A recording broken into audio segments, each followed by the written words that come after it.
Jadi kadang-kadang dalam banyak hal itu kita malah tidak boleh persis Rasulullah, karena kadang banyak khususiyah. Yaitu contoh yang paling masyhur di fikih ya kayak Nabi itu nikah 9 itu khususiyah. Dalam strategi juga sama. Dalam strategi memanage negara juga sama. Banyak sahabat yang punya ide yang zaman Nabi itu tidak ada. Ketika ditanya kenapa tidak persis Nabi, katanya huwa Rasulullah. Ya Rasulullah itu meskipun seperti itu, meskipun tidak tertib secara rasional, tetap dikawal wahyu. Makanya negara baik-baik saja. Kalau saya ini hanya Abu Bakar, kalau tidak ya repot. Umar ya sama, bikin Diwanul Murtasikab. Utsman juga sama, di-manage negara. Sayyidina Ali juga di-manage. Kalau Nabi tidak. Tapi tidak apa-apa karena ada karisma. Sekarang ya seperti itu. Kamu biasa heroik, biasa ngasih kiai kamu, ngasih hadiah kamu, biasa ngasih ibu kamu uang. Ternyata ibu kamu setelah kamu kasih uang, dikasihkan adik kamu atau kakak kamu yang nggak pernah kerja. Terus kamu marah-marah, ini tidak adil. Saya yang memberi nggak dikasih, ini yang nggak kerja dikasih terus. Loh, kamu biasa jadi pahlawan kok turun kelas menjadi apa? Pasien. Kamu milih jadi pahlawan apa pasien? Pahlawan.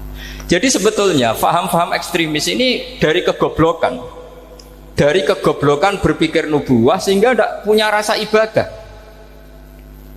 Lah ini yang menjadi orang-orang ekstrim. Jadi korban pertama ekstremitas itu bukan sahabat tapi Rasulullah SAW, yaitu Nabi dibilangin oleh mereka, "I'dil ya Muhammad." Kamu kalau bagi harus adil. Pikiran mereka kalau adil sama rata sama. Jadi kalau pakai pikiran itu, saya minum di sini itu haram. Mau ndak ikut bikin kok minum. Enak tamu, toko-toko mangan, sing masak kangelan urung mangan. Itu jadi edan bareng. Itu sama seperti kasusnya Bahram Al-Majusi itu.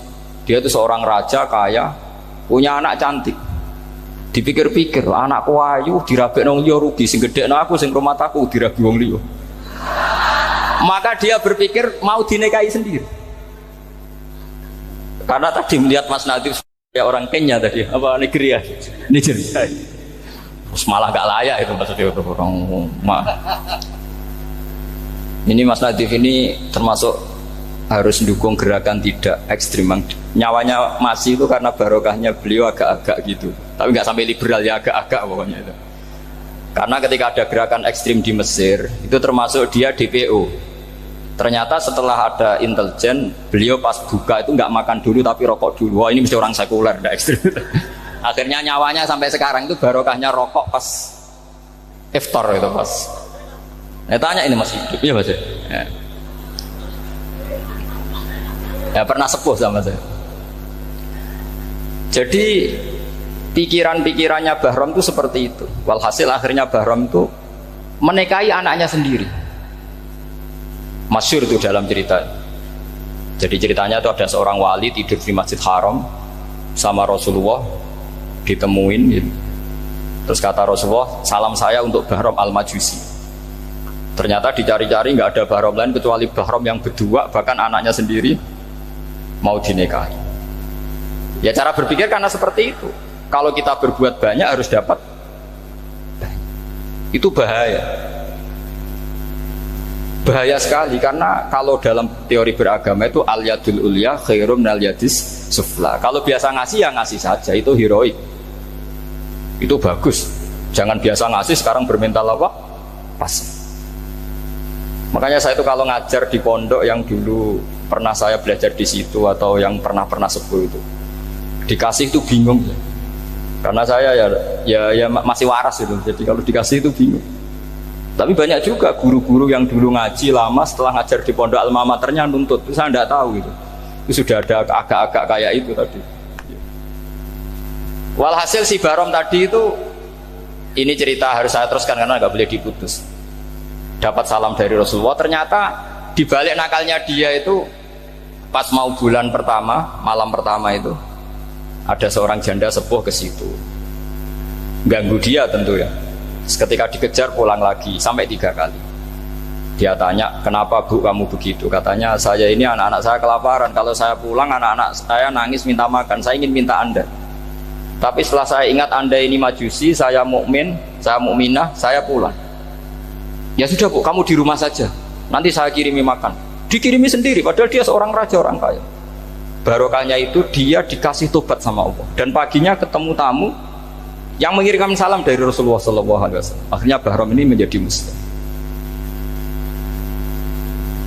Tapi intinya berpikir seperti tadi itu salah, bahwa kalau saya berjasa banyak harus mendapat apa? Ini cara berpikir orang-orang Khawarij. Begitu juga era Sayyidina Umar, era Sayyidina Utsman, Ali, itu juga ngalami orang-orang yang ekstrim. Misalnya begini, saya contohkan korban-korban ekstrim yang real. Sayyidina Ali itu masyhur, dia punya musuh besar namanya Muawiyah. Karena permusuhan ini tidak bisa dihindari.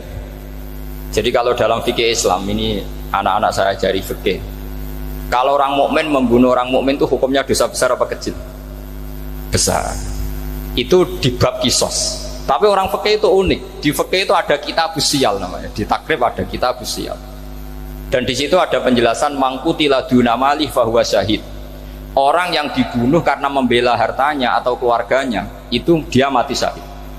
Kalau dia posisi membunuh, maka malingnya atau penjahatnya muhaddarun damu, nggak punya hak untuk kisos karena dia anggap nggak ada artinya darah.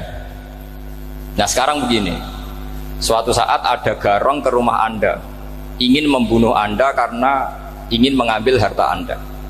Anda ingin ingat status mukminnya atau status garongnya. Terus kamu mau dibunuh diam aja, saya tidak mau membunuh orang apa? Mukmin atau membunuh orang muslim. Nah, kesulitan yang dialami Sayyidina Ali seperti itu. Orang-orang Khawarij cara berpikir enggak, Ali ku geblek, wong mukmin kok pengen mateni mukmin. Muawiyah yo geblek pisan, wong mukmin kok pengen mateni orang mukmin. Padahal suasana sudah kacau. Ketika seorang penjahat mau membunuh yang punya rumah dan yang punya rumah ingin membunuh penjahat, itu namanya mukmin bentrok sama orang mukmin. Apa orang benar sahibul hak ingin mempertahankan haknya? Tidak sampai saya tanya. Itu sahibul hak, yaitu yang punya rumah ingin mempertahankan haknya. Meskipun dalam duel ini kadang terjadi pembunuhan. Nah di sini ini ya, ulama ahli sunnah menyebut masalah ijtihadiyah. Kelompoknya Sayyidina Ali mempertahankan nyawanya meskipun dengan cara membunuh pasukan Muawiyah. Pasukan Muawiyah juga mempertahankan nyawanya meskipun harus membunuh pasukan Ali. Zaman itu susahnya ijtihad seperti itu. Tapi orang Khawarij cara berpikir enggak, ini biang keladi masalah itu Ali sama Muawiyah. Akhirnya mereka malah rapat, ya sudah dua-duanya bunuh saja. Ya masyhur itu, akhirnya Sayyidina Ali dibunuh oleh orang Khawarij. Makanya ini penting ya, pentingnya ngaji seperti ini. Jadi kamu harus dilatih berpikir nubuwah. Ya dilatih berpikir apa? Nubuwah, disebut al-ulama warasatul. Meskipun dengan cara yang ekstrim, tapi pikirannya saja, jangan perilakunya. Saya punya contoh sekian kasus, sekian tragedi. Misalnya begini, saya itu dulu punya teman, dia soleh, bisa baca Fathul Mu'in. Dia itu janggal, bilang sama saya, Gus, tidak biasanya Rasulullah itu agak-agak nyindir orang fakir. Ini kok ada hadis kadal fakru ayakuna kufur, bahwa kefakiran itu mendekati apa? Kekufuran. Dia itu aneh sekali. Biasanya tidak biasanya Rasulullah kritik seperti itu. Walhasil ini singkat cerita, anak ini ngalami satu trauma. Dia itu miskin. Gara-gara miskin gitu jadi burunya orang non muslim. Dan sering disuruh nganter majikannya itu ke tempat-tempat lokalisasi. Dia mulai mikir, ini gara-gara fakir saya harus nganter orang ke lokalisasi. Mulai ingat dia, sedekah Rasulullah, ini gara-gara fakir saya jadi pengantar orang ke lokalisasi. Suatu saat majikannya itu benar-benar bangkrut, malah tidak disuruh nganter, pokoknya carikan yang cantik bawa sini. Pusing. Waduh. Nah, dia akhirnya walhasil lari terus keluar, terus dia cerita betapa ekstrimnya fakir, sehingga gara-gara fakir saya harus jadi penolong orang yang mau apa masih. Anda boleh berpikir ekstrim, tapi ekstrim dalam melawan kemungkaran, yaitu tadi, saya nggak boleh jadi fakir, tapi takutnya fakir yang nanti jadi alat kemaksiatan. Imam Ghazali juga punya contoh seperti itu. Imam Ghazali pernah marah besar ketika tren di Baghdad itu orang belajar fikih semua. hatta la yakuna thamma tabibun illa min ahli dhimmah, kata beliau. Sampai di Baghdad itu tidak ada dokter kecuali orang kafir dhimmah. Akhirnya kalau ada ulama sakit, saya masih ingat pas kecil, kalau ada ulama sakit itu tidak boleh dibawa ke rumah sakit, takutnya ketemu dokter muslim, non muslim malah disuntik langsung apa? Mati. Akhirnya ulama saat itu berfatwa, orang Islam harus ada yang jadi dokter. Banyaklah gus-gus yang sekolah kedokteran. Yang masyhur ya seperti Sahal itu, Sahal bin Abdul Fattah. Itu dulu putranya Ki Fatah yang menolong Mbah Mahfud saat sembunyi. Saking idolakannya Basal, anaknya dinamakan Sahal, tapi dia jadi dokter spesialis bedah. Begitu seterusnya urusan negara. Dulu itu orang jabat itu tidak boleh, karena jabat itu dekat dengan syubhat, dekat dengan haram. Tapi gara-gara pejabatnya non muslim, kalau bikin aturan ya ala non muslim. Ulama akhirnya sadar, andikan kita yang jabat pasti tidak seperti itu. Bisa bikin perda ini, bisa bikin pelaturan begini yang menguntungkan Islam. Nah, jadilah banyak pejabat yang sekarang muslim. Tempat-tempat maksiat di obrak-abrik sama Satpol PP macam-macam, kita untung. Tapi kalau orang-orang khawarij pikirannya pokoknya pejabat itu dekat dengan haram, dekat dengan syubhat. Padahal dengan kita jabat bisa bikin perda atau apa yang menguntungkan Islam.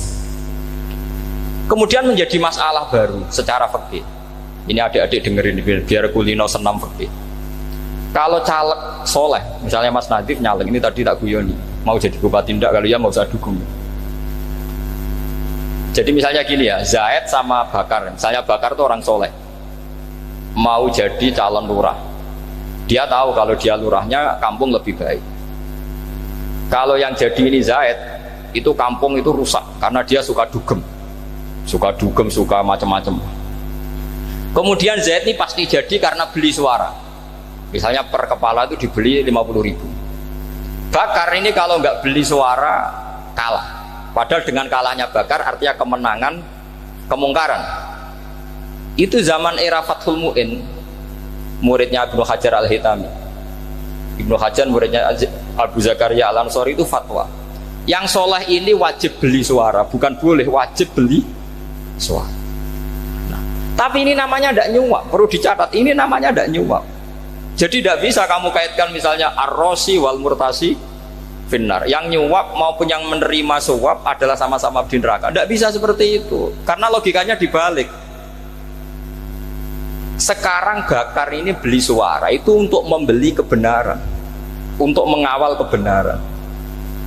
Zaid beli suara untuk menopang kebatilan. Berarti namanya Bakar ini penyuap atau pembeli kebenaran? Pembeli kebenaran. Ya, harus dibedakan. Nah, ini pentingnya ulama. Memang nyatanya seperti itu. Yang dikatakan nyuap, riswah itu adalah membayar uang li'ibtolil haqqi, untuk membatalkan kebenaran atau membenarkan kebatilan, itu namanya nyuap. Tapi kalau mengeluarkan uang untuk menghakkan barang hak dan membatalkan barang batil, itu namanya uang perjuangan. Nah, ini pentingnya mikir. Jadi ulama itu mulai dulu sudah berarti. Nah, sekarang sudah banyak orang-orang khusyuk yang biasa di masjid khusyuk. Kalau ditanya zaman akhir rusak kabeh, wong soleh-soleh wis nyuap. Kalau orang soleh ini tidak nyuap ya tidak jadi. Kalau nggak jadi mereka nggak ada yang jadi DPR, nggak ada partai Islam, habis malah Indonesia. Saya itu punya kenalan banyak pakar-pakar di Jakarta, itu cerita saya, Pak Bahar. Indonesia itu solusinya gampang. Kita ini punya Bali, punya Batam. Itu kalau Bali dimakaukan, Batam dikayakan Hollywood. Amerika kaya itu bukan karena hebat, pornografi dijual, tinju di Nevada itu dijual, di Las Vegas dijual, apa saja dijual. Kok tidak kaya itu gimana? Sementara Indonesia mau aur-auran gitu sungkan partai Islam. Sebenarnya Indonesia gampang, kalau ingin kaya Bali itu dikayakan Hollywood atau dikalahkan Makau jadi kota judi, Batam dijadikan kaya Las Vegas. Itu transaksinya pasti triliunan. Orang gamane wong muda dijual, judi dijual, orang tinju dijual. Tapi gara-gara ada partai Islam, nyari rumus solusi ekonomi itu yang tidak seperti itu. Akhirnya kangelan, ya, akhirnya rapati suka. Tapi barokah tetap barokah partai apa? Islam. Yang menangnya caleg-calegnya rata-rata ya beli. Kalau udah beli habis. Saya bukan menghalalkan nyuap, enggak. Kalau nyuap tetap haram ila yaumil qiyamah. Tapi kalau suratul masalah seperti ini kamu mengatakan suap, itu beda. Ini suratul masalah yang tidak ada kaitannya dengan suap. Asal lawannya batil ya. Kecuali lawannya sama-sama hak. Dua calon di kampung itu soleh sama soleh. Ini yang soleh bayar nggak boleh karena siapapun yang jadi soleh itu nggak boleh. Makanya kalau cari musuh yang dolim biar halal ya. Iya, saya pernah ditanya seorang dosen, Gus, saya ini kalau baca sejarah perang Badar atau perang Uhud, yang saya tidak nerima itu satu. Kenapa setiap ghanimah harta orang kafir dan istrinya orang kafir kok disita orang Islam, dan yang perempuan jadi amat, kemudian juga digauli orang Islam, yang hartanya orang kafir juga jadi asetnya orang Islam, kok kayak garong. Dia tanya seperti itu sama saya. Terus saya jawab, kalau sampean ada garong dan kemudian bawa senpi, senjata api, kemudian garong Anda, penjahat Anda lumpuhkan, ya senpi itu harus Anda kembalikan. Monggo penjahat ini kagungan jenengan beto wangsul, karena ada milik Anda, harus dikembalikan. Wah, tidak bisa Bapak, kalau saya kembalikan pasti dipakai jahat lagi, dipakai kriminal lagi. Ya sama, kalau asetnya orang kafir dikembalikan ke orang kafir akan menjadi aset kekafiran lagi untuk menghancurkan kita. Nah, perempuan juga sama. Perempuan itu alat produksi. Jika perempuan tadi dikembalikan ke orang kafir, maka kamu menolong populasi orang kafir. Ya seperti itu. Paham ya? Makanya disita dalam perang loh ya, tapi dalam perang yang legal. Nah itulah kenapa amat halal. Makanya di Quran itu illa ala azwajihim aw ma malakat aiman. Paling enggak itu masih ada ulama atau pemikir atau ustadz siapa saja yang bisa memahami logika apa? Islam. Nanti kalau ulama ini sudah meninggal, orang akan mencibir Islam dengan cara mengatakan Islam itu jahat, yaitu menyita hartanya orang kafir dan istrinya orang kafir setiap kali terjadi perang. Karena pemikiran ini pasti sama-sama kutubnya, sama-sama ekstrim.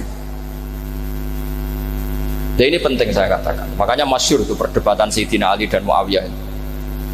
Ini saya kutip sedikit. Ini ya sama-sama berpikir ekstrim, tapi ekstrim yang baik. Walhasil dalam satu kerja bakti di Masjid Kuba, itu ada sahabat namanya Ammar. Ini di depan umum, ini penting. Kalau dalam ilmu hadis di depan umum ini penting karena nanti menjadi mutawatir. Beda dengan hadis yang Nabi ngendikan sama 1-2 sahabat, namanya hadis ahadi.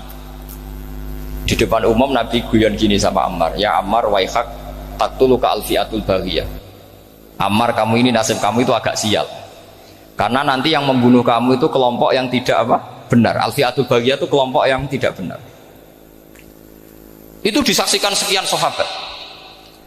Walhasil suatu saat Ammar ini ikut perang dan ikut pasukannya Ali dan terbunuh oleh pasukannya Muawiyah. Seneng Ali. Walhasil Ammar ditemuin sama ya Muawiyah. Al-ana dhuhara bi anna fi'ati haqqun wa fi'ataka baghiyah. Sekarang kelihatan siapa yang benar. Saya yang benar, kamu yang salah. Kenapa? Karena Ammar kelompokku dan terbunuh oleh kelompok kamu. Padahal kata Rasulullah yang membunuh Ammar adalah kelompok yang salah. Tapi Muawiyah pintar sekali, dia jawabnya gini, laula kama kutila Ammar. Ammar terbunuh karena bela-belain kamu. Kalau kamu tidak nyuruh dia perang juga nggak terbunuh kan. Jadi kamu ikut andil, terbunuhnya siapa? Ammar.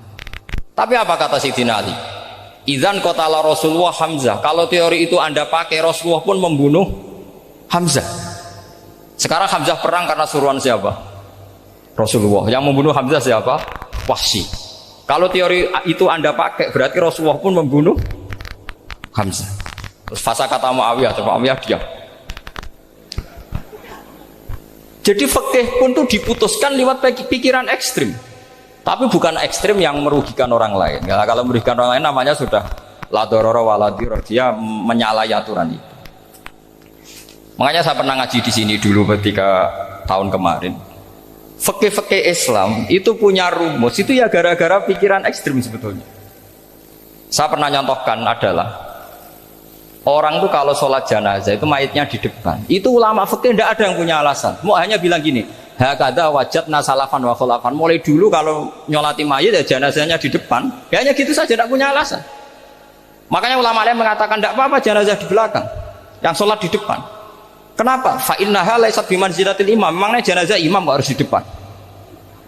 Itu ya tidak ada yang bisa bantah. Bagaimana mungkin harus di depan? Oh enggak, imam kok harus. Yang harus di depan itu imam, jenazah itu imam apa enggak? Enggak. Terus alasan kedua, sholat ghaib. Kalau ada orang mati di Surabaya, Mas Nadib di sini, sholat ghaib boleh enggak? Boleh. Jenazahnya di depan apa belakang? Di belakang kan? Berarti harus enggak jenazah di depan?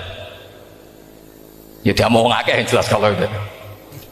Lah ini contoh-contoh kecil. Nah orang Khawarij itu orang yang paling tidak mau menerima otak-atik seperti itu. Akhirnya jadi goblok bareng tadi. Ya makanya Rasulullah pun jadi korbannya Khawarij. Muhammad kamu harus adil.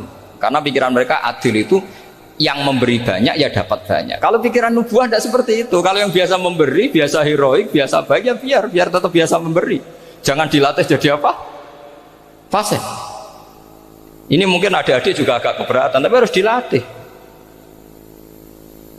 Makanya saya itu jadi kiai itu ya mulai kecil anaknya kiai, putu kiai, saya itu yang mulang tuh senang. Saya tidak pernah terlintas dikasih santri atau dihormati ya enggak. Mungkin sampai mati agak terlintas. Ya pikiran saya sederhana.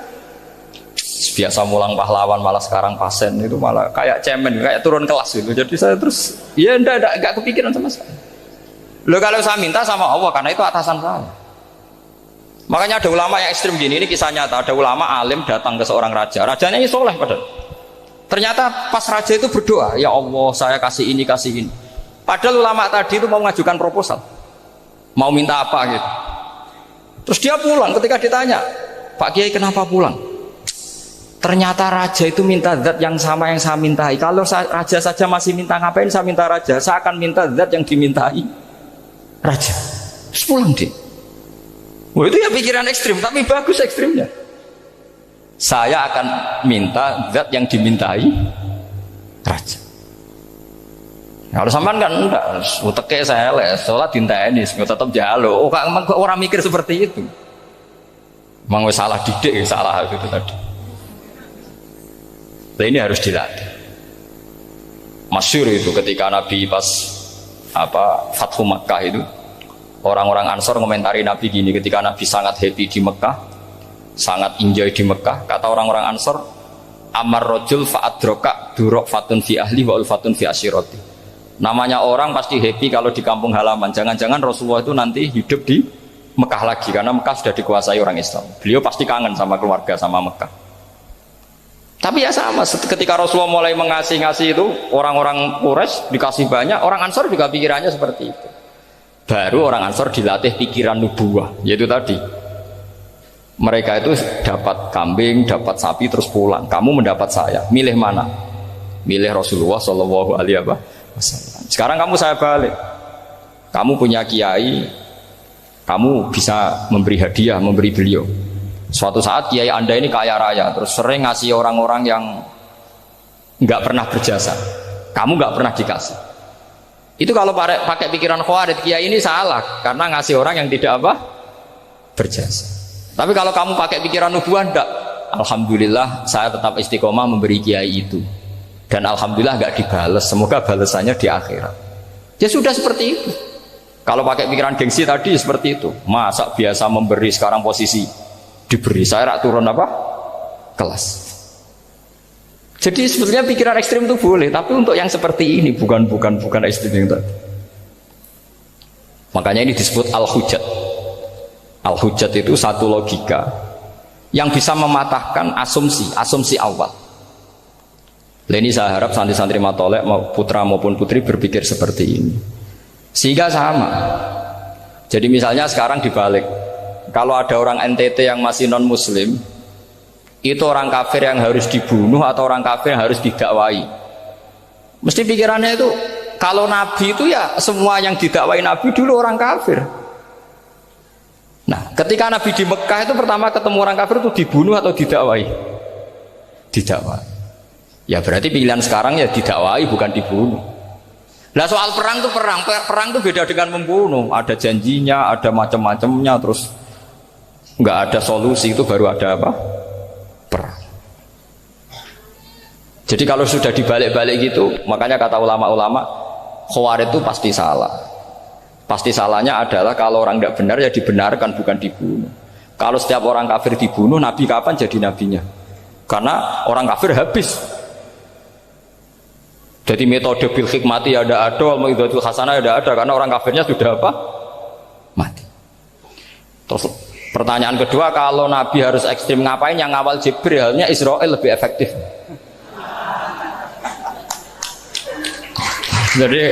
Jadi kalau sama-sama ingin ekstrim, Nabi itu nggak usah dikawal Jibril, kan tidak efektif kan? Harusnya yang ngawal itu siapa? Israel. Kan nggak repot ya. Nah, jadi saya mohon ini saya cerita. Jadi korban pikiran ekstrim itu bukan siapa-siapa. Pertama itu Rasulullah. Akhirnya Rasulullah menjelaskan, ya beginilah cara berpikir nubuwah. Jadi saya kira demikian. Nanti mungkin kalau ada tanya-tanya, ada pertanyaan. Yang jelas kalau seputar ekstremitas itu bisa latihan. Ya, sebenarnya bisa latihan di fikih. Karena fikih ini cerminan dari pikiran ulama. Ya, cerminan dari pikiran apa? Ulama yang tidak tekstual. Ya, seperti gini ya. Tasaddaqa Rasulullah so'an min tamrin au so'an min aqidin. Ketika zakat fitrah itu Rasulullah mengeluarkan satu sok tamar. Tamar itu kurma. Kalau menurut tekstual berarti zakat fitrah harus pakai kurma. Tapi semua ulama sedunia mengatakan kuti ahlil balad. Artinya dalam konteks Indonesia ya pakai apa? Beras. Berarti kata tamar diganti kot, diganti apa? Kot. Jadi orang itu jangan diajak goblok bareng. Masa Nabi ngendikan tamar harus apa? Tamar. Makanya saya pernah debat. Pak Nabi itu cingkrang. Kenapa orang-orang itu rata-rata tidak cingkrang? Saya bilang, Nabi itu hidupnya di Mekah. Kenapa Anda hidup di Indonesia? Iya, Nabi itu hidupnya di Mekah. Terus saya tanya lagi, Nabi itu hafal Quran, kamu udah hafal? Saya hafal Quran. Kalau cingkrang gampang, karek ngetok kata saya. Ya, kalau ada sunnah Rasul, Nabi hafal Quran enggak? Hafal kan? Berarti kalau ikut sunnah Rasul, hafal Quran. Jangan cingkrang tok, ya hafal apa? Ya sama poligami juga gitu yang tadi diceritakan Mas Natif itu. Nabi itu poligami setelah Khadijah meninggal. Apa mereka mau nunggu istri pertama meninggal? Kalau ingin persis loh, kalau ingin persis nunggu istri pertama meninggal. Ah, iya. Nggak mau juga kan? Ya biasa saja lah. Pokoknya yang dihalalkan syariat ya kita bilang halal, yang diharamkan kita bilang apa? Nggak usah sok suci isi sunnah Rasul. Saya punya banyak cerita. Abu Bakar itu dulu sering menghindari sunnah Rasul. Dulu Rasulullah itu kalau ada orang minta ya dikasih. Ketika era Abu Bakar bikin Baitul Mal. Ketika ditanya ini zaman Rasulullah tidak ada, kata Abu Bakar, huwa Rasulullah, beliau itu Rasulullah. Mau nggak dimanage ya negara tertib. Umar bikin pasukan itu diangkat negara. Kalau dulu zaman Nabi yang ikut perang bahaya, yang tidak perang namanya munafik. Era Umar tidak, militer itu ditunjuk, dia digaji pakai Diwanul Murtaziqah. Ketika ditanya kenapa tidak kayak Rasulullah, huwa Rasulullah, mau tidak tertib pun tetap negara stabil, karena ada karismanya. Jadi kadang-kadang dalam banyak hal itu kita malah tidak boleh persis Rasulullah, karena kadang banyak khususiyah. Yaitu contoh yang paling masyhur di fikih ya kayak Nabi itu nikah 9 itu khususiyah. Dalam strategi juga sama. Dalam strategi memanage negara juga sama. Banyak sahabat yang punya ide yang zaman Nabi itu tidak ada. Ketika ditanya kenapa tidak persis Nabi, katanya huwa Rasulullah. Ya Rasulullah itu meskipun seperti itu, meskipun tidak tertib secara rasional, tetap dikawal wahyu. Makanya negara baik-baik saja. Kalau saya ini hanya Abu Bakar, kalau tidak ya repot. Umar ya sama, bikin Diwanul Murtaziqah. Utsman juga sama, di-manage negara. Sayyidina Ali juga di-manage. Kalau Nabi enggak. Tapi tidak apa-apa karena ada karisma. Sampean tak cerita nih masalah zakat yang masyhur. Orang paling bakhil sekalipun, paling kikir sekalipun itu zaman Rasulullah bayar zakat. Karena pikirannya setelah zakat dikasihkan, Rasulullah mendoakan. Khudh min amwalihim shadaqatan tutahhiruhum wa tuzakkihim biha wa sholli alaihim. Inna sholataka sakanul lahum. Era Abu Bakar enggak. Sorry ya Abu Bakrin, dulu kita zakat sama Rasulullah karena didoakan beliau. Kamu hanya Abu Bakar, saya tidak mau zakat. Ya sama lah seperti orang dipimpin ulama-ulama karismatik. Orang dipimpin Badola itu tidak usah metai, santri sudah nurut. Dipimpin Mas Nazif gak bikin pelaturan, habis pondok. Kalau ndak ngancam gak gini, ditakzir gak gini, habis. Zaman Badolah dehem tok santri wedi. Mas Nazif dehem enggak. Nah, makanya Rasulullah itu tidak banyak bikin pelaturan. Rasulullah itu kalau mau perang itu hanya bilang sahabat, saya besok ditantang Abu Sufyan di sini. Saya mau perang. Oh, itu sahabat ikut semua. Orang melihat wajahnya, melihat karismanya sudah tertarik ingin menyelamatkan beliau. Kita tidak akan ridho Rasulullah keluar sendiri. Kalau Abu Bakar ya enggak. Pertama Abu Bakar pidato sudah sopan. Saya memimpin kamu. Ini qad wulitu walastu bi khairikum. Saya ini memimpin kamu, tapi bukan berarti saya yang terbaik. Jika saya benar maka dukunglah. Kalau salah ingatkan. Itu pertama orang-orang bilang apa? Fawwah la uqiman nakabisef. Nanti kalau Anda salah tak ingatkan pakai pedang. Ya karena hanya Abu Bakar bukan Rasul. Jika diaturlah ini ada militer, ada pengawal, ada Baitul Mal. Era Umar lebih modern lagi, ada Diwanul Murtazikoh, ada macam-macam. Ya Rasulullah nggak ada. Nah sekarang orang sidik-sidik muni sunnah Rasul, padahal ada sunnah Rasul yang khasnya Rasulullah sebagai nubuwah. Khasnya Rasulullah sebagai apa? Nubuwah.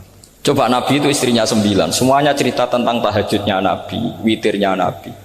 Apa kira-kira Mas Nadif kalau punya istri 4 ceritanya tentang tahajudnya Mas Nadif? Kan enggak? Nah, jadi saya mohon, sebetulnya pikiran-pikiran ekstrim itu karena enggak mau belajar. Enggak mau belajar. Kalau mau belajar itu kata Imam Ghazali itu dalam kitab Imla, Al-Imla fi Iskalatil Ikhya itu. Fal ma'ani awsa'u minal ibarat. Yang namanya ma'ani itu awsa'u apa? Minal ibarat. Jadi yang fal ma'ani awsa'u minal ibarat. Jadi yang namanya makna itu lebih luas minal apa? Ibarat. Nah, ini contoh yang paling nyata ya Sayyidina Ali. Ketika Sayyidina Ali perang sama Muawiyah, itu Sayyidina Ali bilang sebaiknya Muawiyah kirim delegasi mediator. Saya juga kirim mediator. Terus orang-orang Khawarij karena tadi tekstual. Mahada ya Ali. Ini apa ya Ali? Lam yujad fi kitabillah. Aturan mediator itu tidak ada di Quran. Bahwa kalau kita perang harus ada mediator itu tidak ada. Terus Sayyidina Ali baca ayat wa in khiftum shiqaqa bainihima fab'atsu hakaman min ahli wa hakaman min ahliya. Jika lelaki dan perempuan, suami istri terjadi shiqaq, terjadi konflik, maka suami kirim satu mediator, yang pihak perempuan juga kirim mediator. Terus Sayyidina Ali ngendikan wa amru Muhammad a'dhamu min amri rajulin wa imra'atin. Urusan umat Muhammad lebih serius ketimbang urusan hanya sekedar suami dan istri. Maka kita butuh hakam, butuh mediator. Baru 4.000 orang Khawarij tobat mengikuti pikirannya Sayyidina Ali yang tidak tekstual. Sama seperti zaman Rasulullah. Ketika Rasulullah mau perang Badar, saya ini mau perang Badar kata Rasulullah. Musuh saya itu 1.000 lebih.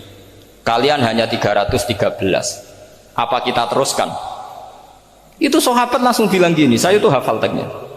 Idzan lanaqulu laka kama qalat banu Israil fathab anta wa rabbuka faqatila inna hahuna qaidun walakin idhab anta faqatila inna ma'akum muqatilun. Ini kelihatan sekali bahwa para sahabat sudah ada tekstual. Orang-orang Bani Israel ketika melihat Musa katanya sakti dan orang dekat Allah, itu cara berpikir orang Bani Israel gini. Walhasil ada perintah supaya Musa itu merangi kaum Jabarin. Orang Jabarin ini gagah-gagah, pikirannya orang Bani Israel. Musa kami itu sakti dekat Allah, ya sudahlah sama Allah saja sana, tak tunggu di rumah kabarnya. Itu kan sama dengan santri semedit, roh kiai ini suga, kiai aku suga, terus tak pikir kan seperti itu. Ya sama seperti itu. Nabi ku kekasih Allah, mesti perang menang. Serasa tak ewangi mesti menang. Fadzab anta wa rabbuka faqatila inna hahuna qaidun. Ya sudah kamu berangkat saja sama Tuhan, tak tunggu di rumah. Tapi apa kata para sahabat Ansor ketika Nabi minta supaya mereka dukung di perang Badar? Langsung bilang, idzan la naqulu laka kama qalat banu Israil. Kita tidak akan bermental kayak Bani Israil. Ini tekstual apa enggak? Mereka punya mafhum, punya pikiran. Cara Mas Nadif punya kreatif bahwa ini mental yang bejat, kita tidak akan meniru seperti itu. Itu sahabat. Jadi dulu sahabat itu makna di Quran juga ada tekstual, jadi bisa memahami. Nah sekarang orang memaksa semuanya harus tekstual. Ya meskipun tadi jangan terlalu liar terus menjadi liberal. Tapi saya tidak tahu kalau contohnya Mas Nadif tadi pakai kondom, sistem kondom tidak tahu. Itu pikirannya Jil apa Mas Nadif tidak tahu saya. Itu tidak tahu. Kok sampai sembeling itu saya tidak tahu. Kok lagi dua kalau tidak bisa nyontohkan yang di luar itu, saya itu ya tidak tahu. Mulai dulu ilmunya seperti itu terus gitu. Ya tidak tahu lagi. Jadi mulai dulu zaman Nabi pun itu sudah ada pikiran-pikiran seperti itu. Jadi tekstual atau harfiah itu ya enggak. Nyatanya sahabat langsung bilang idzan lanaqulu laka kama qalat banu apa? Isra. Ad-dinu yusrun wala yusyadha hadatina ahadun illa ghalabahu. Yasiru wala tu'assiru basyiru wala tunaffiru. Makanya kowe ora usah sok suci, hidup itu enggak ada pilihan. Misalnya kalau saya ditanya, bina wong fasik itu penting enggak? Penting. Tapi kancanan wong fasik ku haram, mari katut. Kowe kancanan wong fasik ku haram, mari katut fasik. Ti ngembarno wong fasik umat Rasulullah ya haram, umat Nabi kok mbarno. Kancanan yo haram, ngembarno haram. Lah terus piye, Gus? Ya ora piye-piye. Ayo saiki misale kowe ngembarno wong ayu tiba ning dalan, haram to ora? Haram. Terus mbok gendong, haram to. Hidup itu tidak banyak pilihan. Jadi dilema dari si guru-guru dilema. Makanya apa ya seperti itu istafti qalbak takokno atimu. Motive nulung iku nulung apa sahabat? Ya sudah seperti nggak ada pilihan. Motivem kancanan wong fasik iku mergo enak kancanan wong fasik. Delok dangdut pantes apa ya pantes. Apa motifmu didik? Ayo rata-rata ke kancanan wong fasik motifmu didik apa enak kancanan wong fasik? Enak. Haram berarti. Ya seperti itu. Memang banyak sesuatu yang apa? Makanya banyak ulama ngendikan banyak perilaku duniawi yang menjadi amal ukhrawi karena niat. Juga sebaliknya banyak perilaku ukhrawi yang akhirnya menjadi duniawi juga karena niat. Makanya niat itu diatur sedemikian rupa. Nah, ini juga sama. Duduk tasahud akhir. Ayo, duduknya dulu, duduk tasahud baca sholawat. Itu satu paket. Makanya al-atasek wal asir wal hadi asar at-tasahud wa qu'uduhu wa sholat ala nabi sallallahu alaihi wasallam. Fatasahudu mongko tasahud wa qu'uduhu lan lungguh tasahud. In aqobahuma lamun ana sing maca akibah tapi sami ya. Lamun mungkasi utawa nyusuli huma ing tasahud lan qu'ud apa salamun salam iku ruknani berarti rukun karone. Jadi tasahud yang diakhiri salam itu berstatus rukun. Berarti tasahud awal berstatus sunnat karena tidak diakhiri salam. Jadi nak wonten tiyang traweh kok 4 rakaat langsung salam itu enggak bisa dikatakan batal karena statusnya tasawuf awal nopo sunnat. Yeah. Tapi kalau tarawih itu sudah monggo kalau tarawih itu sudah menjadi alamiah, jadi biasanya ulama berdebatnya begini, ini dengerinnya. Kata tarawih itu alamiah apa implementasi dari Qiyamul Lail? Ayo jawab. Tarawih itu alamiah apa implementasi dari Qiyamul Ramadan? Kalau kamu katakan Qiyamul Ramadan, maka ada orang tarawih langsung 4 rakaat tanpa tasahud awal, harus kamu katakan sah karena tasahud awal berstatus sunnat. Tadi kan dikatakan tasahud yang wajib itu yang diakhiri salam, berarti tasahud awal sunnat. Di mana-mana kalau sunnat boleh ditinggalkan. Yeah. Tapi ada ulama yang agak ekstrim mengatakan begini cara berpikir, tarawih itu alamiah. Alamiah artinya yang dikatakan tarawih, yang dikatakan tarawih adalah sholat 2 rakaat dengan 1 salam. Paham ya? Artinya kalau 4 rakaat dengan 1 salam itu namanya tidak tarawih. Paham ya? Makanya seperti itu tuh ya gak usah diperdebatkan. Seperti gini, sampean kalau sholat witir aku yakin akeh sing batal, cuma pangeran maklumi. Oh, aku yakin akeh sing batal tapi pangeran maklumi. Jadi disahno, kenapa sah? Dimaklumi Allah Subhanahu wa taala tadi.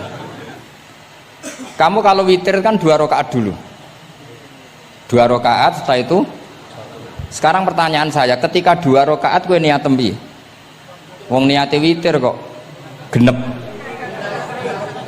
Ya kan? Apa?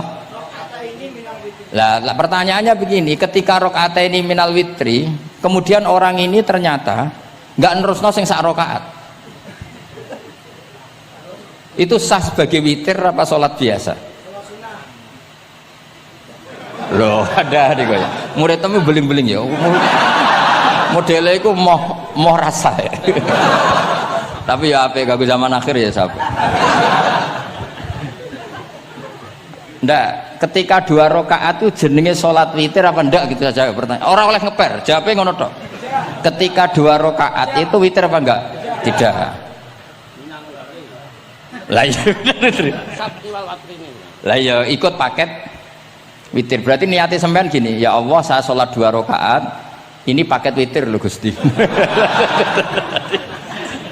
Makanya shollu sunnatan rakaata ini minal witri.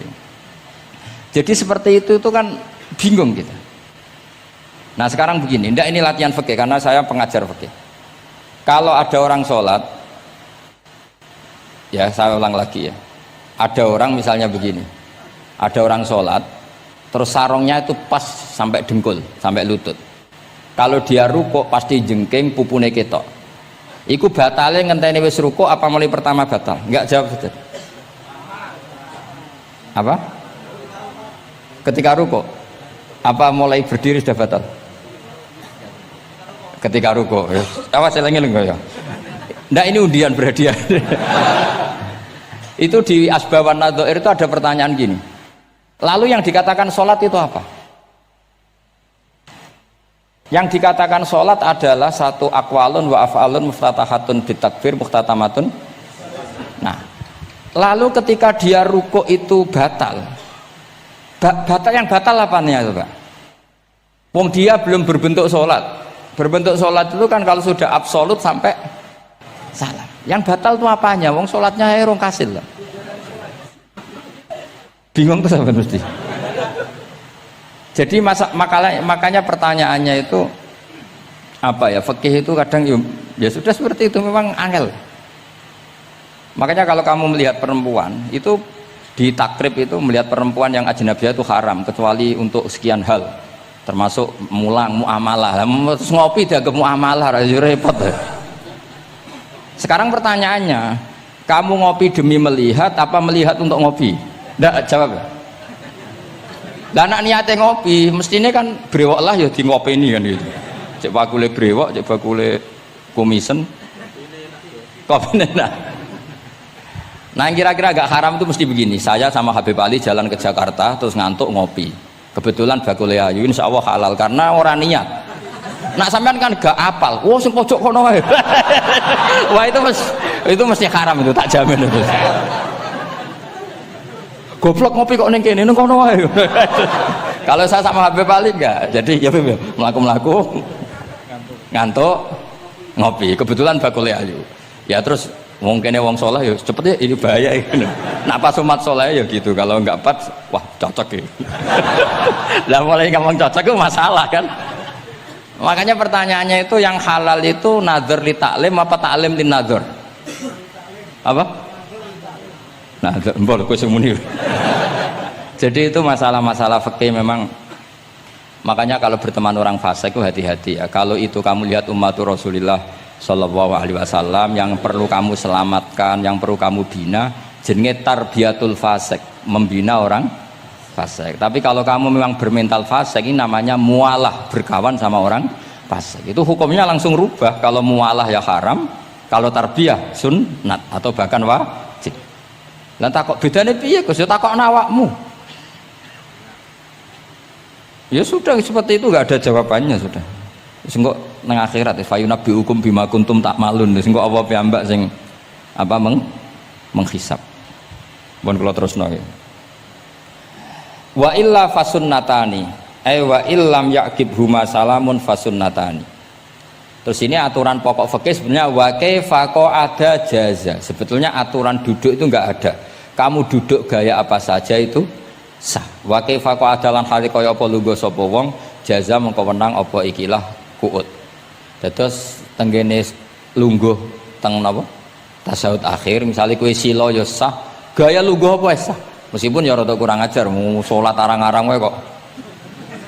Tapi secara hukum sah. Jadi misalnya wonten wong desa terus kadang tasawuf akhiru sikile rada mlekang, kadang wis pokoke wa kaifa ada jasa. Jadi pentingnya ngaji ngeten iki paling gak nglahirno husnudzon bahwa aturan duduk itu gak ada. Misalnya aja mentang-mentang sampean khusuk lungguhe bener terus nek ana lungguh rontok metintang sithik, wah iki gak sah.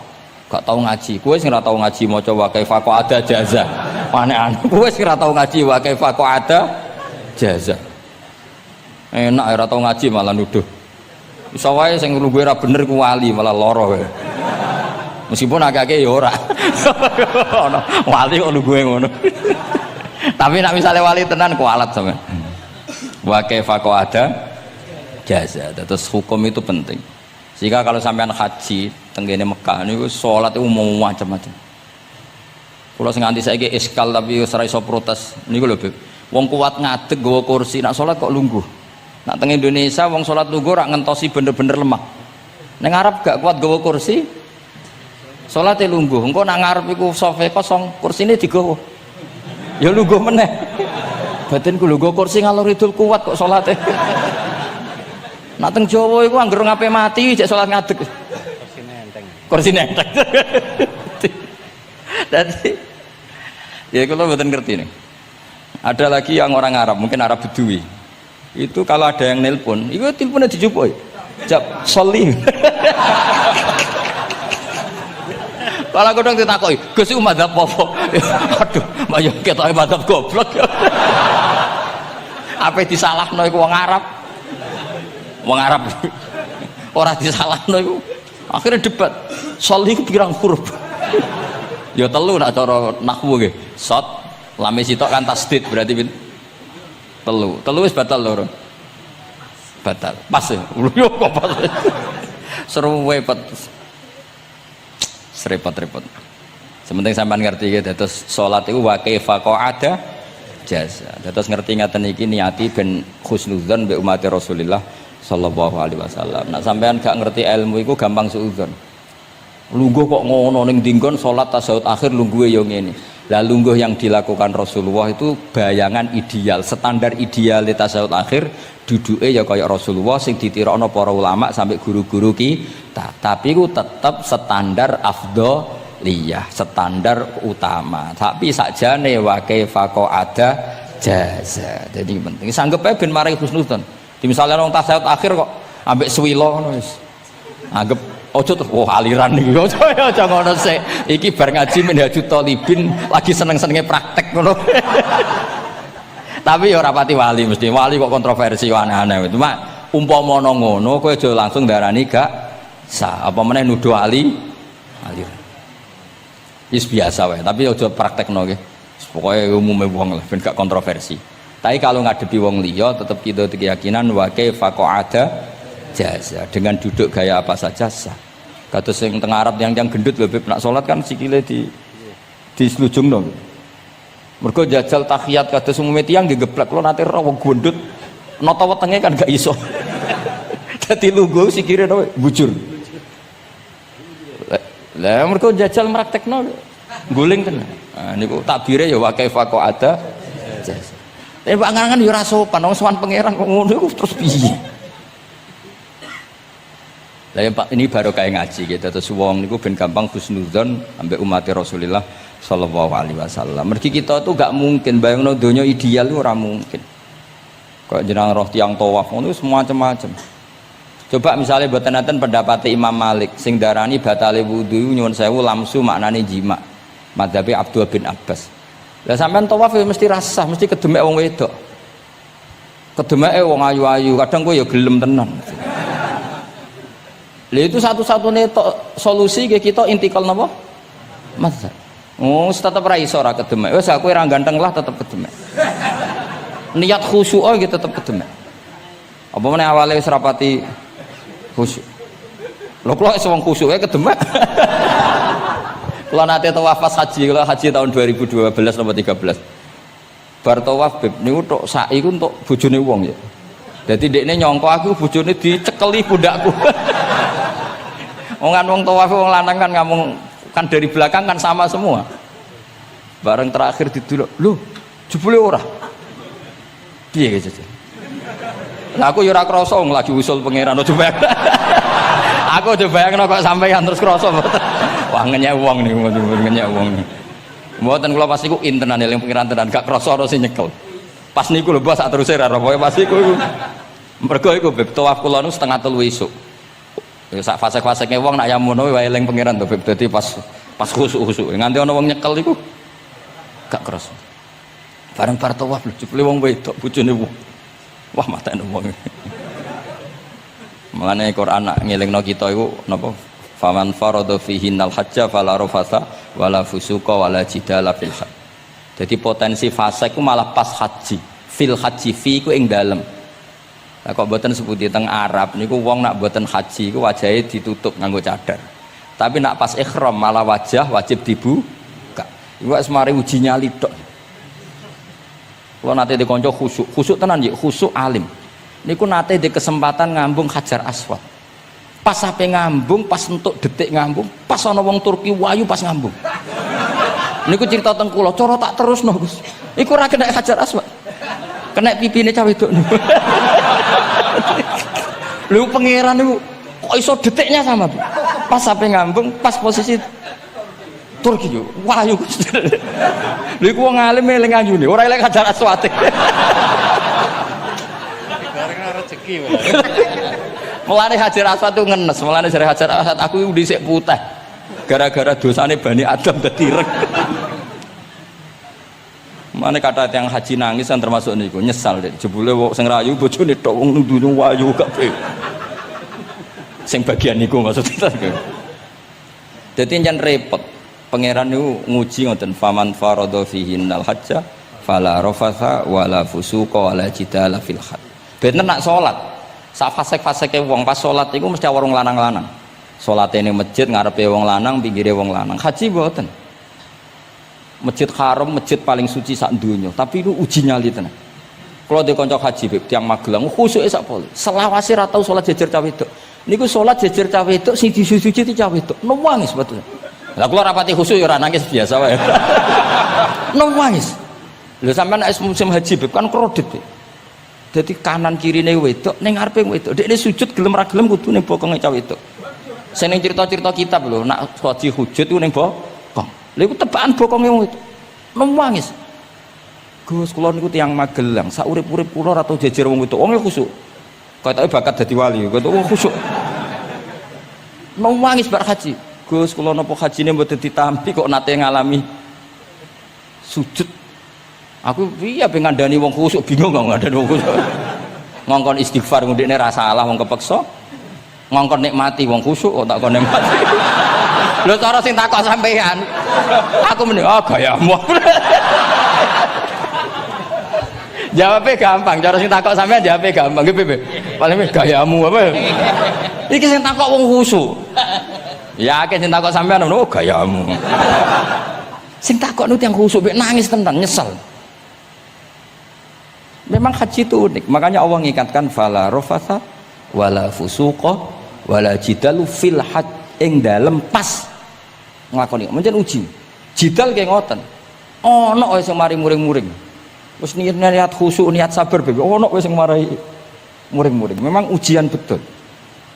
Lho kula nek wis kecelok wong gak gampang muring-muring. Wis terkenal lah nek kula seneng guyon ra gampang muring-muring. Nate badhe niku beb. Romyu tanggal 11 umumnya haji Indonesia rak koblas zawal melok beb teng rombongan tiyang niku wareng tok Mina wonge diding-diding iki ajaran napa Romyu kok koblas zawal nabi ku ora tau Romyu koblas zawal nabi mesti Romyu ba'da zawal ngamuk-ngamuk sajane kula nu mboten mutawif kula mboten kaji gaet mboten kaji tenan nganggo dhuwit nak gaet diamuk wajib meneng ya engko iso di PHK nak akhirnya kula ngomong ngene akhirnya kula dijakno Pak Bak sampai sing ngadepi. Ya Nabi ora tau Romyo koblas zawal tapi ora tau ngamuk-ngamuk koyo kowe ya. Mangkel opo. Lah ya Nabi ora tau Romyo koblas zawal tapi ora tau ngamuk-ngamuk koyo kowe ya. Repot. Akhirnya aku wah, jare kaji oleh jidal wah akhirnya. Iya padha jidal. Ra iso Kang. Pamane ngajak bojo geger tok. Kula ndek kanca ngajak bojo, sing kancane sitok ngajak bojo wong Jogja. Nah bojo sitoke niku beb niku isuk-isuk gekno teh sing lanang. Isu-isu kayak ngeteh kopi. Sing di bojo ora gawe ngeteh. Wong wedok kok apike ngono maksudnya. Jawabe sing wedok, "Lah piye ijolan?"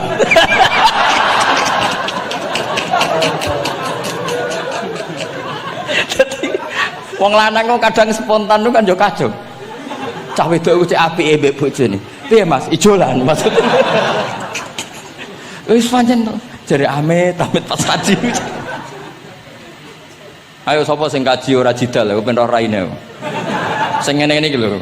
Wong aja ulama aja Habib iku wis gak mlebu kias sing umum-umum ngono. Wes angel. Ono catering terlambat, wah ada saja yang bikin apa? Emosi. Kalau kaji tak rileks. Tapi ya sono. Ngono pidato ning Mina ono macam-macam ribet. Nah, itu fil khat. Allah memang dari awal memperingatkan potensi maksiat itu justru fil khat ketika musim haji. Pemene wae perkara dam wis macam-macam. Mun kula terusno sing penting kaidah teng salat wa kaifa qa'ada jaza. Kados wingi Imam Rafi'i dawaken salat sujud itu mau cukup watul jabha. Niku nggih guling-gilingan ben gak gampang suudzon mbek tiyang lintu. Nah, kita piyambak tidak akan mempraktekkan itu. Kita tetap sujud melibatkan 7 anggota. Cuma nak ono sing ngono gak gampang suudzon. Wong bar ngaji minhajud dalibin. Dadi ono gunane lah. Wa kaifa qa'ada jaza. Jadi duduk dengan gaya apa saja berstatus sah. Ya, duduk dengan gaya apa saja berstatus sah. Tapi saya ulang lagi, tentu kita tidak mempraktekkan itu. Kita duduk tasahud awal gederekno para guru, tasahud sani gederekno para guru. Cuma status hukum wa kaifa qa'ada jaza, dengan duduk gaya apa saja sah. Karena kita tidak pernah tahu. Ana wong duduke mingkrang jebule mbok salahno, mbok takokno jebule udunen kan ya ora roh. Salat kok modele ngono ku model apa? Jebule wonge napa? Udunen. Utawa wonge bar digi panjen sikile ra iso ditekuk. Barang mbok amuk, salat kok ujug-ujug, bar gipan lho gipan. Kan tidak pernah tahu, makanya ini butuh perangkat hukum. Jadi wong alim butuh itu khazanah hukum supaya agama ini luas. Ad-dinu yusrun wala yusyadda hadatina ahadun illa ghalabahu. Yasiru wala tu'assiru, basyiru wala tunaffiru. Mun kula terusno. Wa yusannu lan den sunatno fil awali ing dalam tasawuf awal apa al-iftirasu lugo iftiras. Mun sampean ngerti niku. Faya jlisu ala ka'bi yusrahu wa yansibu yumnahu wa yadau atrafa asabihi lil qiblah. Wa fil akhir at-tawarruku wa kal iftiras lakin yukhriju yusrahu min jihati yamini wa yulsiku warikahu bil ardi. Ini ora usah diterangno nggih karena apa? Ya sudah pokoknya seperti yang sampean praktekkan, itu yang tasawuf awal jenenge napa? Iftiras, yang tasawuf tsani jenenge tawarruk. Ora usah diterangno malah dimaknani malah bingung sama. Wal asah yaftarisul masbuk wasahi. Nah, meskipun imam itu tasawuf akhir, masbuk tetap bergaya tasahud awal karena masbuk tidak diakhiri salam karena dia nanti berdiri lagi. Nah, kalau sedikit mau cerita masbuk bahwa agama ini proses. Ya saya ulang lagi, agama ini proses. Dulu para sahabat itu kayak cacilik Kudus, kayak cacilik Indonesia.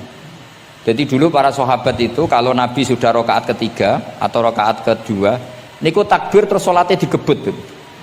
Digebut wis kaya cilik-cilik kita cilik kan orang imam wis rakaat ketiga kayak takbir ngebut. Nah, engko bar ngebut nganti bar. Jadi imam rakaat ketiga kita tahu-tahu rakaat ketiga mergo nyelip. Engko imame salam ya melok salam. Itu kecerdasan itu tuh pinter. Dulu zaman sahabat ya gitu, agar Nabi rakaat ketiga sahabat datang takbir ngebut sampai rakaatnya sama dengan Nabi, Nabi salam terus ikut. Nah ditakoki Nabi, wis pirang rakaat jong? Nggih 4 rakaat. Lah oke karo kok 4 rakaat, nggih ngebut Nabi. Itu dulu gitu. Sampai ada Mu'ad bin Jabal, makanya disebut di antara spesialis fikih itu Mu'ad bin Jabal, ketika beliau karek sama Nabi, beliau ngikuti Nabi, kemudian Nabi setelah salam, beliau menambahkan rakaat yang kurang. Terus semenjak itu udah di syariat kalau untuk masbuk ngikuti imam, setelah imam salam menambahkan rakaat yang ditinggalkan. Terus dibakukan sampai sekarang. Dulu enggak seperti itu. Dulu sholat ya kenalan, jenengan dalemnya pundi. Oh, ya pun tengah-tengah sholat. Jejer wong ora kenal, jenengan tiang putih, boten nate ngertos kula tiang mriki. Nggih ngoten riyen. Nggih. Sahabat sing pun terpelajar ora roh nak ngono iku batal salat. Sampai setelah salat Rasulullah sallallahu alaihi wasallam matur, "Inna hadhi salat munajah." Salat iku munajat dong ya. Nak omong-omongan mbek pangeran ae ora usah mbek Bani Adam. Akhirnya semenjak itu salat ngomong mbek Bani Adam hukume batal. Sebelum itu ya ndak. Nah, makanya agama ini proses. Sehingga fiqhud dakwah itu harus dihidupkan. Sekarang enggak orang langsung pakai fiqhul ahkam. Akhirnya umat ini melayu. Harusnya yang dimulai fiqhud dakwah. Jadi dulu Nabi berkali-kali kecewa be umat itu, tapi Nabi ngempet karena prosesnya fiqhud dakwah. Lho nate wonten tiyang niku nyuwun sewu, ijek duwe penggawean maling. Sowan Nabi di wis masyhur. Nabi mau ngangkat dia cong kowe salat. Ada sahabat yang nyuwun sewu rontok usul ning Nabi, "Ya Rasulullah, dia punya penyakit sering maling. Kenapa ndak kamu larang supaya tidak maling?" Nabi jawab ngeten, "Sayanhahu ma yaqul." Nah dekne kok salate wis bener ditampa pangeran kok mari-mari di. Itu termasuk yang diperkuat oleh ceritanya Habib Zain bin Smith dalam kitab Al-Manhajus Sawi. Ada orang preman agak suka malak orang gitu. Tapi nak sholat tenan. Tapi ya malak. Jadi contohnya ya kayak ora usah takok. Ya fase ku macam-macam preman ono ngegeng delok wong wedok ono delok dangdutan terus ono macam-macam. Tapi nak sholat khusyuk. Ada seorang wali yang mangkel itu gunanya apa kowe sholat wong ijek fasik. Jawab orang tadi, saya masih hafal kalimatnya yang diceritakan Habib Zain. Ada'u lisulhi maudian. Saya tetap ingin ada alasan saya berdamai dengan Allah. Jadi aku nak pas maksiat itu kan hubungan saya dengan Allah kurang baik.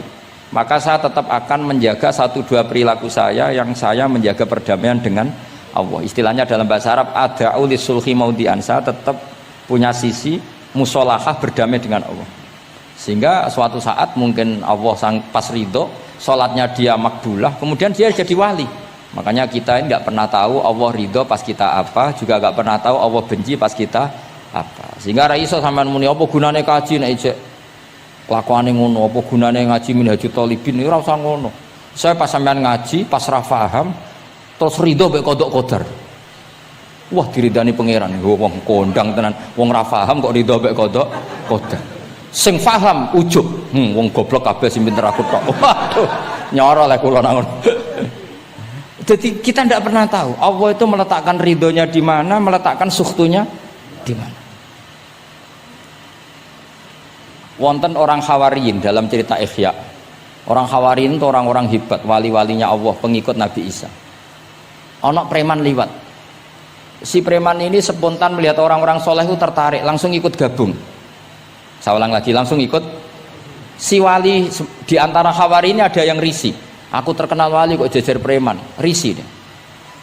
Maka si wali tadi mempercepat jalannya karena risih jejer nama preman. Sing preman dari awal memperlambat jalannya karena dia bilang misli saya seperti saya nggak layak berjejer dengan orang soleh. Intinya si preman menjaga kesopanan, si wali memelihara keangkuhan. Jadi si preman dari awal dia sudah merendahkan jalannya karena nggak ingin sejajar. Si walinya tambah banter karena ingin nggak jajar. Allah saat itu juga menfirmankan ke Nabi Isa karena masih zaman nubuah, Isa liyas ta'nifa al amala. 2 orang ini memulai amal dari nol. Wali ini tak hapus semua amalnya, preman ini tak hapus semua dosanya. Semuanya 0-0. Yang satu untuk barokahnya adab, yang satu untuk afatnya ujub. Jadi mulane dadi kiai koyo kula yo repot, nek ketemu fase kok repot. Ape kancanan kok diamuk sampean rontok garis keras ngene iki. Gus kok kancanan wong fasik. Ape ra kancanan kok nang ujub. Mulane kula ora jelas ya perkara niku ngoten tak dudono. Kenapa Gus Bak sikape ra jelas?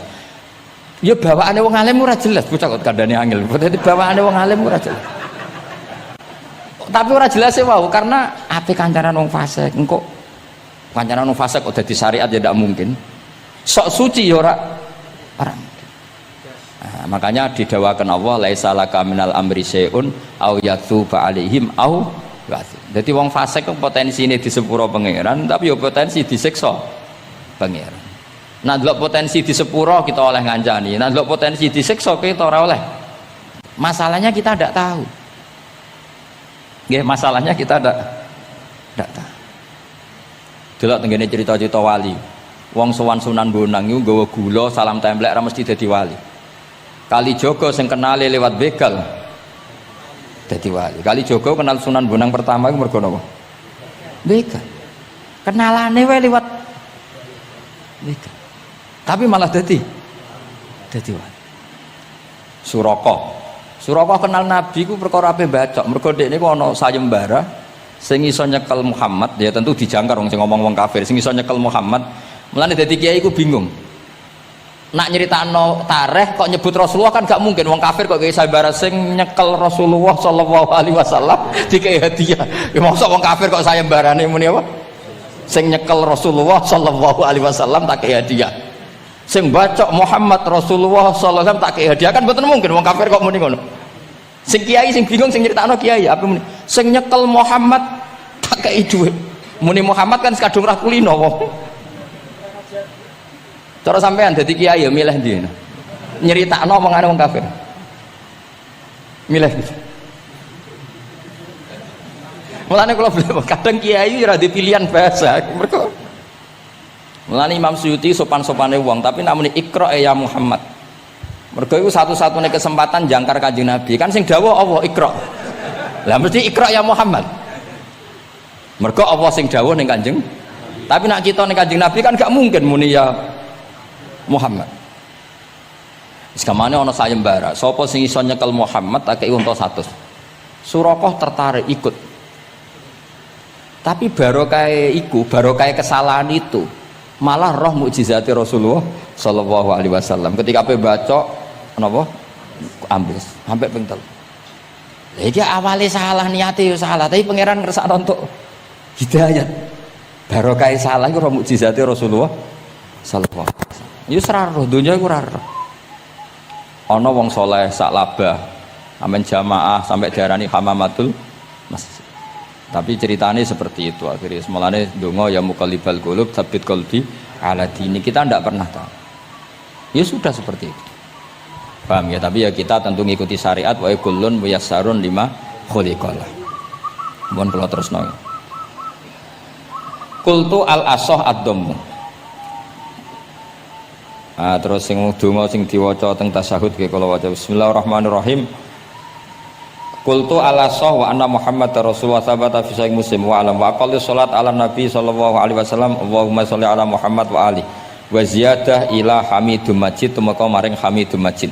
Berarti kados kita napa Allahumma sholli ala sayyidina Muhammad wa ala ali sayyidina Muhammad kama shollaita ala sayyidina Ibrahim wa ala ali sayyidina Ibrahim terus sampai fil alamina innaka Hamidum Majid. Nah, ini sebagai penutup kalau badhe cerita kalau ada kitab namine Hasyatut Turmusi. Hasyatut Tarmasi atau Turmusi ini karangannya Syekh Mahfud Termas. Beliau adalah murid Sayyid Abi Bakar apa? Syato Sohibul Li'ana. Terus guru dari Basim Asyari. Beliau teman dekatnya Habib mbahnya Habib Anis. Jadi Anis bin Alwi bin Ali. Jadi temannya Sohibu Simtiduror. Itu beliau cerita tahiyat itu adalah perwujudan dari dialognya Allah kalian Kanjeng Nabi. Terus ketika Kanjeng Nabi dugi Sidratil Muntaha, ya, ketika dugi napa? Sidratil Muntaha, Nabi maos napa? At-tahiyatul mubarakatus sholawatut thayyibatu lillah. Mun Nabi mandek terus dijawab kalian Allah, assalamu alaika ayyuhan nabiyyu wa rahmatullahi wa barakatuh. Allah mandek. Terus Kanjeng Nabi niku mboten kepengin saking senenge teng umate bahwa kebahagiaan itu hanya untuk beliau. Saking sayangnya teng umate. Terus ditambahi assalamu alaina wa ala ibadillahi sholihin. Jadi niku barokah syafaat Rasulullah sallallahu alaihi wasallam. Jadi sakjane saking Allah namung assalamu alaika ayuhan nabi, hanya untuk Kanjeng Nabi. Tapi Kanjeng Nabi carane nego. Ampun nek Gusti niki umat kula wong kudus kathah ngono dadi kira-kira ngono dadi ya pangeran ya dinego ampun nek Gusti niki ditambahi assalamu alaina wa ala ibadillahi sholihin. Niku sami kalian wala saufa yu'tika rabbuka fatardo. Muhammad kamu akan saya kasih nikmat kemudian kamu puas. Jawabannya Kanjeng Nabi napa? fa wallah la ardo wa wahidun min ummati finnar. Kula badhe jenengan puas no Gusti, saya tidak akan puas selagi satu umatku min ahlil ijabah, min ahli tauhid masih di neraka. Lan kados kula yo bingung mbek wong fasik yo bingung ape gedeng umat Nabi, ora gedeng umat sing kumat. Ora tau waras. Yo bingung tenan ngadepi wong fasik kuwi. Gedeng piye-piye iku umat Kanjeng Nabi. Ora gedeng sing ngerusak tatanan yo wong iku. Sampeyan milih gedeng apa milih seneng? Nah sampean jelas kan akeh sing akrab. Sing bingung kok wong saleh ku bingung. Lho nek wong saleh kan penak kan cara fasik santai wae pancen bagian dari itu. Bingung so. Ulama ra bingung ya rapati ulama. Mergo jajal sampean misalnya ngadepi wong fasik bingung. Ora mbok bina engko ya disalahno pangeran. Mbok bina kadang yo kakuwati wong uteke sira. Wis pokoke angel urip iku angel. Lho nak Kanjeng Nabi karwan pinter ono diwarai pangeran. Nah, sampean sing mari sapa? Curang yo. Tapi yang penting dari itu kita tahu bahwa hubungan wong fasik mbek wong soleh atau wong soleh mbek wong fasik, sing jelas dalam adatu Rasulillah itu tidak hubungan kebencian. Itu yang sampean harus catat, tidak hubungan kebencian. Wong Nabi sering donga Allahumma hdi qaumi fa innahum la ya'lamun. Bahkan Nabi nate ngendikan syafaati li ahlil kabair min ummati. Sakniki mboten soleh sithik ambek wong fasik ku gedhe ora karo. Kok ambek wong fasik, ambek sing wong tahlil lho gedhe. Mergo beda madhab. Ambek wong sing beda pendapat iki gedhe. Ini ku mboten enten sanate, hubungannya ndak boleh seperti itu. Hubungan bainana wa bainal mukminin adalah at-tawaddud, saling mencintai. Itu soal mangkel ya bawaan manusa lah. Jenenge bar dipisah iku ya mangkel. Duit dikemplang ya mangkel. Itu wajar lah mangkel sekadarnya.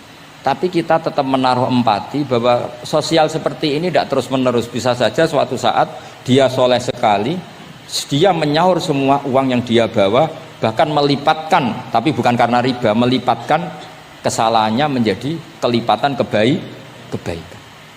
Lo kata lo, tiang niku fasik, ketika soleh ku kesolehannya terus over, mergo ngodoi fasik. Sampai kiai ku ya bingung tuh, nak didolani wong mualaf ya. Mergo dekne Islam anyaran ya, terus salat ku qobliyah ba'diyah, tahajud duha. Sampai kiai niku isen mergo wis suwi ra duha ra tahajud. Kiai ana wong fasik tobat ra isen bebe, rata-rata bebe. Isen mboten. Isen biasanya ibadahnya lebih. Ya, jadi kiai kan saking suwine ibadah. Kok kula kan mulai cilik Gus, wis biasa salat iki.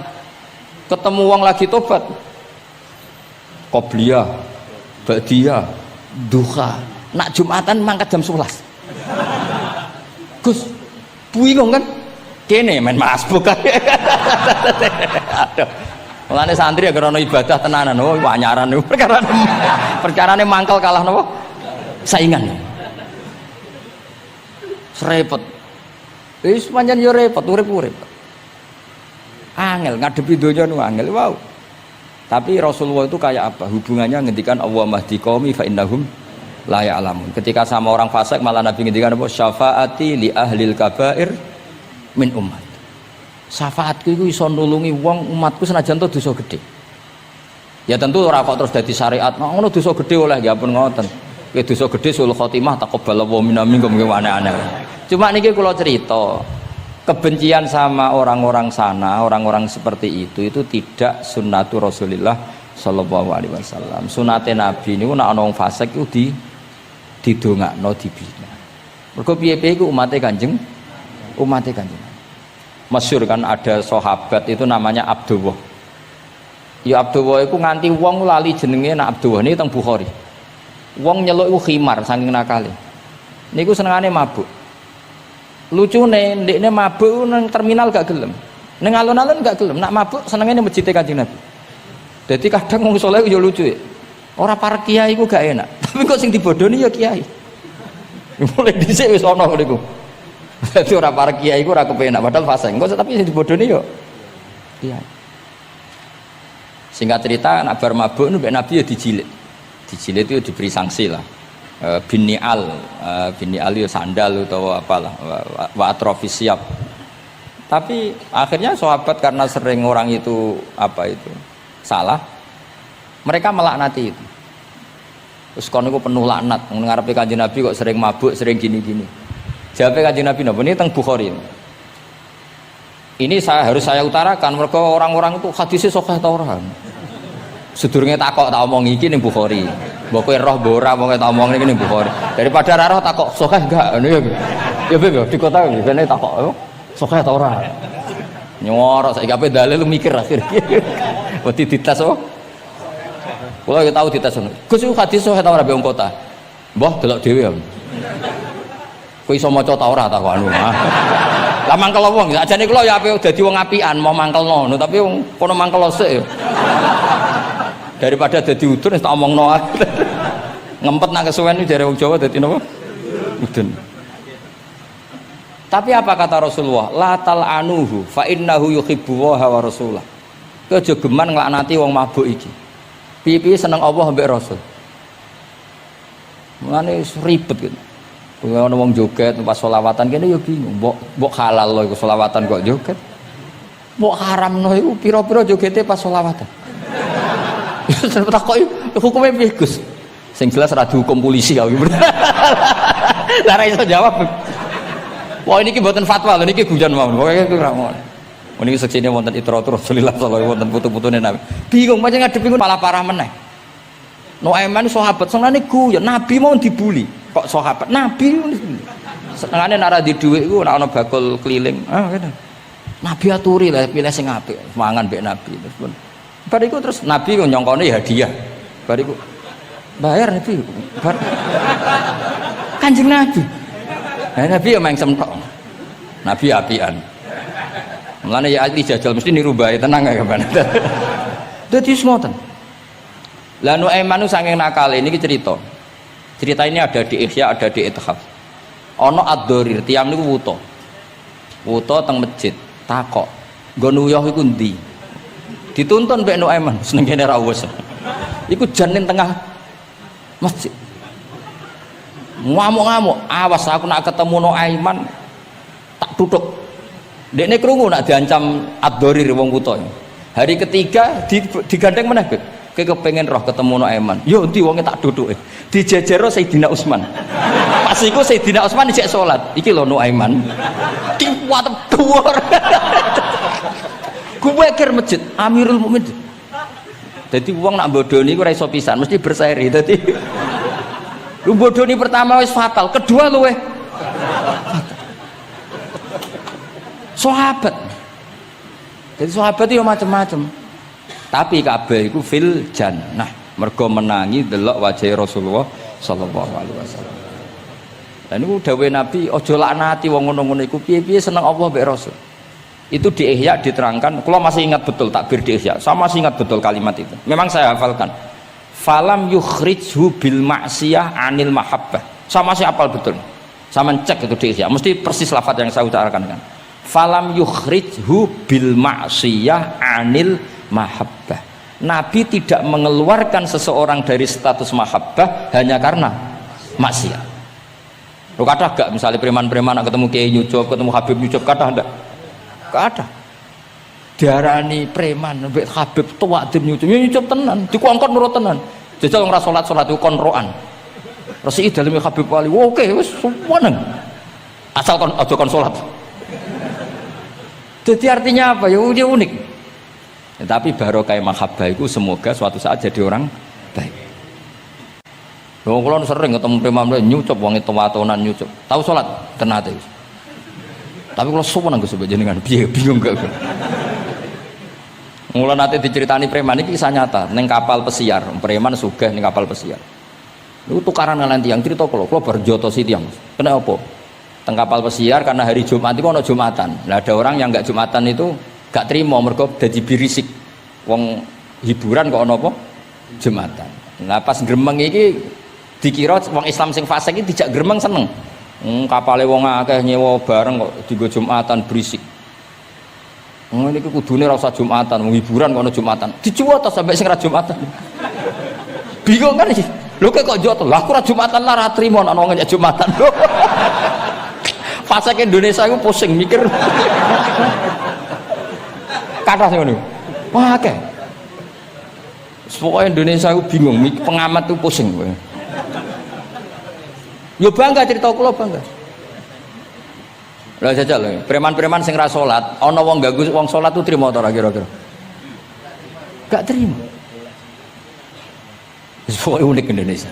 Pun kula terusaken ya, dados ketika Nabi sungkeman teng kene mengke niku wonten teng cerita teng Kiai Mahfud sungkeman teng pangeran ngelafat napa at-tahiyatul mubarakatus sholawatut thayyibatulillah. Terus kalian Allah dijawab assalamu alaika ayyuhan nabiyyu wa rahmatullah wa barakatuh. Terus Nabi ngersakno salam untuk beliau itu umum untuk sinten mawon saking syafaqah welase Rasulullah sallallahu alaihi wasallam. Terus disebut assalamu alaina wa ala ibadillahi sholihin. Terus teng kitab niku malaikat terus derek gabung Nabi piyambak nggih derek ngendikan sedanten asyhadu alla ilaha illallah wa asyhadu anna muhammadar rasulullah. Terus kula suwun salate jenengan lafat-lafat yang dipilih para ulama itu lafat-lafat spesial. Maka meskipun lafat-lafat itu berstatus sebagian sunnat, tapi guru-guru kita tidak pernah meninggalkan itu. Meskipun berstatus sebagiannya sunnat. Jadi misalnya sampean gak oleh misalnya soal ahli fikih, sing rukun ning gone tasawuf akhir mu syahadat tok. Terus bareng lungguh asyhadu alla ilaha illallah asyhadu anna muhammad sallallahu Muhammad assalamualaikum yo kenemenan bakhil yo napa takoki lha kok ngono tok liyane kan sunat sing wajib kan tasyahud. Tidak usah seperti itu karena di lafat-lafat itu ada lazzatul ibadah, ada lazzatul khitab. Jadi ada kenyamanan ibadah, ada kenyamanan apa? Khitab. Sehingga kita tetap napa? Niroaken napa sing dialami Rasulullah sallallahu alaihi wasallam teng sidratil apa? Muntaha. Tadi at-tahiyatul mubarakatus sholawatut thayyibatulillah. Terus Allah jawab napa? Assalamu alaika ayyuhan nabiyyu wa rahmatullahi wa barakatuh. Terus Nabi kepengen rahmate Allah niku amat teng sinten mawon. Nah, terus assalamu alaina wa ala ibadillahi sholihin. Mulane kata ulama sing termasuk kula niku melok partai niku. Wong Islam iku ndonga sak pase wae, sementing saleh. Kok nak saleh kabeh wong sak donya ndongakno kuwe. Assalamu alaina. Saiki ora ndongane tenanan, saleh rapati tenanan. Sakjane sing penting saleh tenanan. Ndonga biasa wae, angger kowe saleh otomatis wong sak donya ndongakno kuwe. Mergo assalamu alaina wa ala ibadillahis sholihin. Dadi saleh se engko malaikat hamalatul arsy para nabi para wali ndongakno kowe kowe mlebu wong sholihin. Sholihin watake ora jenenge maksudnya saiki ora timbang saleh kangelan jenakno sholihin ae kok repot kesuwen saleh langsung kesuwen apa jenakno napa atus kula di kanca Temanggung muangkel mergo dekne ragus nang pondok ora untuk dinyek nang pondok Gus kan kastanya tinggi dekne ra tau diceluk Gus anake jenakno Agus tok ben sok ben diceluk Gus. Jadi orang usah tambahan, nak tak tambahi Gus kok diceluk tambahane iku dadi Agus. Ya akhirnya kabeh wong nyeluk Gus. Iku solusi terbaik cara niki kula tabarruk mbek kula waca nggih. Niki kitab Khasyatul Turmusi tentang Fadilatut Ta'lim. Nggih kula waos mawon mergi kitab niki duwete ulama-ulama Jawa kalian para Alawiyin teng Mekah riyen terus adat ulama saling menghormat mbek habaib itu mulai dulu. Jadi mulai dulu itu ya ada benturan antara habaib dengan apa? Ulama. Karena sanad saya misalnya itu mesti selang-seling semua sak dunya. Habib Abdullah Al-Haddad kayak gitu ya punya guru ajam ya punya guru habaib. Rata-rata Alawiyin di Yaman gurunya Bafadl. Habib Abdul Qadir Segaf Kutub Jeddah punya guru Barojak. Ya biasa selang-seling kayak Mbah Mun punya guru Habib namanya Sayyid Alawi. Sayyid Alawi sebagian gurunya juga orang ajam. Ya itu biasa mulai dulu ya seperti itu nggak ada masalah. Mulai dulu itu ya sudah seperti itu nggak ada masalah saling apa menghormati. Kalau waca ya. Niki halaman mun dirungokno mawon 702. Ruya an Ibnu Abbas radhiyallahu anhu qala sami'tu Rasulullah sallallahu alaihi wasallam yaqul khairun nasi wa khairu may yamshi ala wajhil ardi al muallimun. Di sebaik-baik manusia dan sebaik orang yang berjalan di atas bumi adalah al muallimun, orang-orang pengajar. Fa innahum kullama khaluqad dinu jaddaduhu. Temen iki manane khaluqa. Khaluqa niku wis napa? Ringsek napa cara kudus napa? Wis rada amah niku. Memet jaddadu ketika agama sudah mulai agak masalah jaddaduhu diperbarui. A'tuhum wala tastajiruhum. Kalau kamu sama orang alim enggak apa-apa ngasih hadiah, tapi jangan kamu sewa. Nah mbok sewa mbok atur dosa tuh, ngatur wong alim ku dosa. Cuma ngembarno ya dosa. Dadi pokoke a'tuhum wala tastajiruhum. Fa innal muallima idza qala li sabi qul bismillahirrahmanirrahim faqalaha katabawahu baro'atan li sobi wa baro'atan lil muallim wa baro'atan li abawaihi minan nar. Karena seorang guru ketika mengajarkan kepada anak kecil jong lafadzkan bismillahirrahmanirrahim, kemudian anak kecil itu melafatkan bismillah, maka pengajaran seperti ini membebaskan pengajarnya, anak kecil itu dan orang tuanya semuanya dibebaskan Allah dari api neraka. Kenapa demikian? Karena tadi awal anak kecil tahu kalau hidup itu ada hubungannya dengan Al-Khaliq, dengan Allah adalah dengan ritual-ritual kecil kayak baca bismillah, bahwa di luar kekuatan kita ada kekuatan Al-Khaliq. Terus kalau terasakan waruya aidan anna ta'limas sighar yudfi'u ghadabal jabbar. Jadi mengajarkan anak-anak kecil itu yudfi'u ghadabal jabbar, bisa memadamkan murkanya Allah Subhanahu wa taala. Assalamualaikum warahmatullahi wabarakatuh.